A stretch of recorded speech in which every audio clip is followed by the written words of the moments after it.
Vous voyez cette plume? Eh bien, c'est une plume d'ange. Mais rassurez-vous, je ne vous demande pas de me croire. Je ne vous le demande plus. Pourtant, écoutez encore une fois, une dernière fois, mon histoire.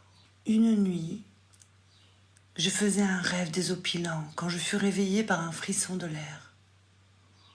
J'ouvre les yeux, que vois-je? Dans l'obscurité de la chambre, des myriades d'étincelles.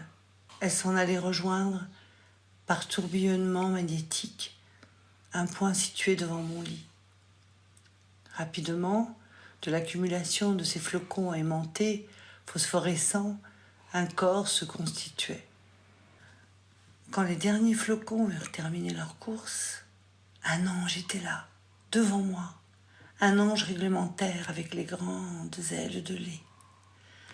Comme une flèche d'un carquois, de son épaule il tire une plume. Il me la tend et il me dit: C'est une plume d'ange. Je te la donne. Montre-la autour de toi. Qu'un seul humain te croie et ce monde malheureux s'ouvrira au monde de la joie. Qu'un seul humain te croie avec ta plume d'ange. Adieu, et souviens-toi, la foi est plus belle que Dieu.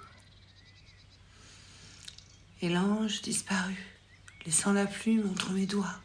Dans le noir, je restai longtemps, illuminée, grelottant d'extase, lissant la plume, la respirant. En ce temps-là, je vivais pour des seins somptueux d'une passion néfaste. J'allume, je la réveille. Mon amour, regarde cette plume, c'est une plume d'ange. Oui, un ange était là, il vient de me la donner. Oh ma chérie, tu me sais incapable de mensonges, de plaisanteries scabreuses. Mon amour, il faut que tu me croies. Et tu vas voir, le monde, la belle, le visage obscurci de cheveux, d'araignée de sommeil, me répondit. Fous-moi la paix, je voudrais dormir, et cesse de fumer ton satané népal. Elle me tourne le dos, et merde. Au petit matin, parmi les nègres des poubelles et les premiers pigeons, je filai chez mon ami le plus sûr. Je montrai ma plume à l'Afrique, aux poubelles, et bien sûr aux pigeons qui me firent des roucoulements de considération admirative. Je sonne. Voici mon ami André.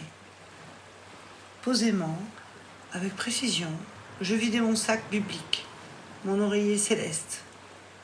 Tu m'entends bien, André?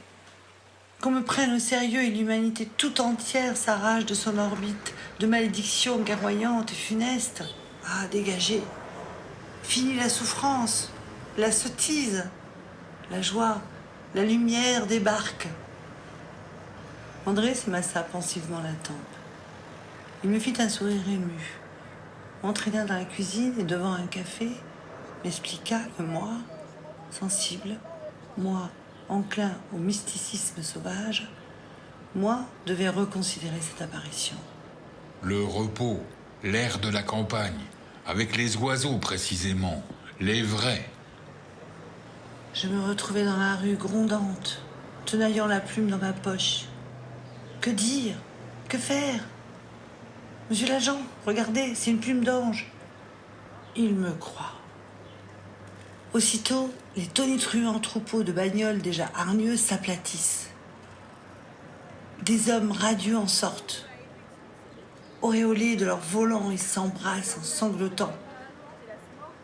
Soyons sérieux. Je marchais, dévorant les visages. Celui-ci, la petite dame. Et soudain, l'idée m'envahit. Évidente, éclatante. Abandonnons les hommes, adressons-nous aux enfants. Eux seuls savent que la foi est plus belle que Dieu. Les enfants? Oui. Mais lequel? Je marchais toujours, je marchais encore. Je ne regardais plus la gueule des passants hagards. Mais, en moi, des guirlandes de visages d'enfants, mes chéris, mes féeriques, mes crédules me souriaient. Je marchais, je volais, le vent de mes pas feuilletait Paris. Pages de pierre, de bitume, de pavés maintenant. Ceux de la rue Saint-Vincent, les escaliers de Montmartre. Je monte, je descends et me fiche devant une école, rue du Mont-Cenis. Quelques femmes attendaient la sortie des gosses. Faussement paternelle, j'attends, moi aussi. Les voilà. Ils débouchent de la maternelle par fraîche bouffée, par bouillonnement bariolé. Mon regard papillonne de frimousse en minois, qu'étant une révélation. Sur le seuil de l'école, une petite fille s'est arrêtée. Dans la vive lumière d'avril, elle cligne ses petits yeux de jet, un peu bridés, un peu chinois, et se les frotte vigoureusement. Puis elle reprend son cartable orange, tout rebondi de mathématiques modernes. Alors j'ai suivi la boule brune et bouclée de sa tête, gravissant derrière elle les escaliers de la butte. À quelques 100 mètres, elle pénétra dans un immeuble. Longtemps, je suis restée là, me caressant les dents avec le bec de ma plume. Le lendemain, je revins à la sortie de l'école et le surlendemain et les jours qui suivirent. Elle s'appelait Fanny. Mais je ne me décidais pas à l'aborder.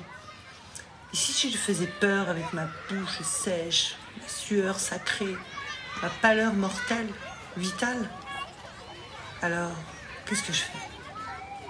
Je me tue? Je l'avale, ma plume? Je la plante dans le cul somptueux de ma passion néfaste? Et puis, un jeudi, je me suis dit, je lui dis. Les poumons du printemps exhalaient leur première haleine de peste paradisiaque. J'ai précipité mon pas. J'ai tendu ma main vers la tête frisée. Au moment où j'allais l'atteindre, sur ma propre épaule, une pesante main s'est abattue. Je me retourne. Ils étaient deux. Ils empestaient le barreau. Suivez-nous. Le commissariat. Vous connaissez les commissariats? Les flics qui tapent le carton dans de la gauloise, du sandwich, une couche de tabac, une couche de passage à tabac. Le commissaire était bon enfant. Il ne roulait pas les mécaniques, il roulait air. Asseyez-vous. Il me semble déjà vous avoir vu quelque part, vous. Alors, comme ça, on suit les petites filles. Quitte à passer pour un détraqué, je vais vous expliquer, monsieur, la véritable raison qui m'a fait m'approcher de cet enfant. Je sors ma plume et j'y vais de mon couplet nocturne et miraculeux. Fanny, j'en suis certain, m'aurait cru. Les assassins, les polices, notre séculaire tennis, le coup dur, tout ça, c'était fini, envolé. Voyons l'objet. Me dit le commissaire. D'entre mes doigts tremblants, il saisit la plume sainte et la fait techniquement rouler devant un sourcil bonhomme. C'est de loi, ça. Me dit-il. Je m'y connais, je suis du Périgord. Monsieur, ce n'est pas de loi, c'est de l'ange, vous dis-je. Calmez-vous, calmez-vous. Mais vous m'avouerez tout de même qu'une telle affirmation exige d'être appuyée par un minimum d'enquête, à défaut de preuves. Vous allez patienter un instant, on va s'occuper de vous, gentiment, hein, gentiment. On s'est occupé de moi gentiment. Entre deux électrochocs, je me balade dans le parc de la clinique psychiatrique, où l'on m'héberge depuis 1 mois.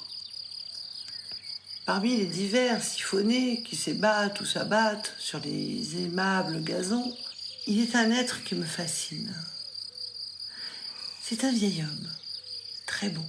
Il se tient toujours immobile dans une allée du parc devant un cèdre du Liban. Parfois, il étend lentement les bras et semble psalmodier un texte secret, sacré. J'ai fini par m'approcher de lui. par lui adresser la parole. Aujourd'hui, nous sommes amis. C'est un type surprenant, un savant, un poète. Vous dire qu'il sait tout, a tout appris, senti, perçu, percé, c'est peu dire. De sa barbe massive, un peu verte, au poil épais et tordu, le verbe sort, calme et fruité, abreuvant un récit où toutes les mystiques, les métaphysiques, les philosophies s'unissent, se rassemblent pour se ressembler dans les puits étoilés de sa mémoire. Dans ce puits de jouvence intellectuelle, saut, je descends. Saut débordant de l'eau fraîche et limpide de l'intelligence alliée à l'amour, je remonte. Parfois, il me contemple en souriant. Des plis de sa robe de bure, il sort des noix, des grosses noix, qu'il brise d'un seul coup dans sa paume, crac, pour me les offrir. Un jour où il me parle d'ornithologie comparée entre Olivier Messiaen et Charlie Parker, je ne l'écoute plus. Un grand silence se fait en moi. Mais cet homme dont l'ange t'a parlé, cet homme introuvable qui peut croire à ta plume, eh bien, oui, c'est lui. Il est là, devant toi. Sans hésiter, je sors la plume. Les yeux mordorés lancent une étincelle. Il examine la plume avec une acuité qui me fait frémir de la tête aux pieds. Quel magnifique spécimen de plume d'ange vous avez là, mon ami. Alors vous me croyez?